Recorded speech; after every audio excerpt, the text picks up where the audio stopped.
চুলার মধ্যে রান্না যখন একেবারে টকবক টকবক করে তখন রান্নার সাউন্ডটাই শুনলে ভালো লাগে। সো হ্যালো এভরিওয়ান, আসসালামু আলাইকুম, ওয়েলকাম টু রুবিস কিচেন। আমি প্যানের মধ্যে তেল দিয়ে দিলাম। তেল যখন গরম হয়ে আসবে মাছগুলো ফ্রাই করে নেব।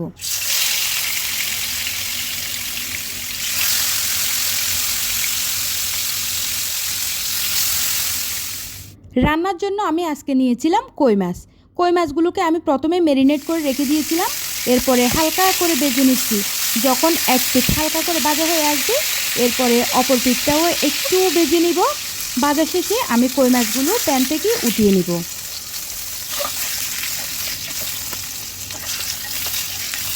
এখন এর মধ্যে বেগুনও ভেজে নিব। আজ আমি সবজি হিসেবে বেগুনটাই দিব। আর এমনিতেও রান্নার ক্ষেত্রে বেগুনটা যদি হালকা করে ভেজে দেওয়া হয় তাহলে রান্নার টেস্ট এটা দ্বিগুণভাবেই বেড়ে যায়। তো বেগুনটাও ভেজে উঠিয়ে নিব।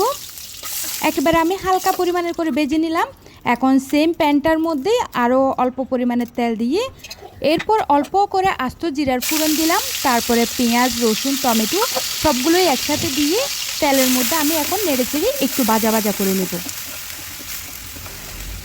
যখন একটু ভাজা ভাজা হয়ে আসবে এর মধ্যে দিয়ে দিচ্ছি হলুদের গুঁড়া, মরিচের গুঁড়া এবং মশলা, আর দিয়ে দিচ্ছি পরিমাণ অনুযায়ী লবণ।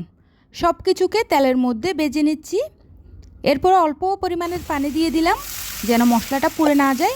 এখন নেড়েচেড়ে একটু ডেকে রান্না করব যেন একটু ভাজা ভাজা হয় আর উপর দিয়ে তেলটা বেশি উঠে। এই পর্যায়ে মশলাটা থেকে যখন উপর দিয়ে তেল বেশি উঠেছে এখন আমি এর মধ্যে ভেজে রাখা কই মাছগুলো দিয়ে দিচ্ছি। তার সাথে দিয়ে দিচ্ছি ভেজে রাখা বেগুনগুলো। এখন এর মধ্যে দিয়ে দিব আমি অল্প পরিমাণের করে পানি যেন আমার রান্নাটা ভালো মতো কুক হয়। ঝোলটা আমি পরিমাণ অনুযায়ী আমার যতটুকু প্রয়োজন ততটুকু দিয়ে এরপরে আমি ঢেকে রান্না করব।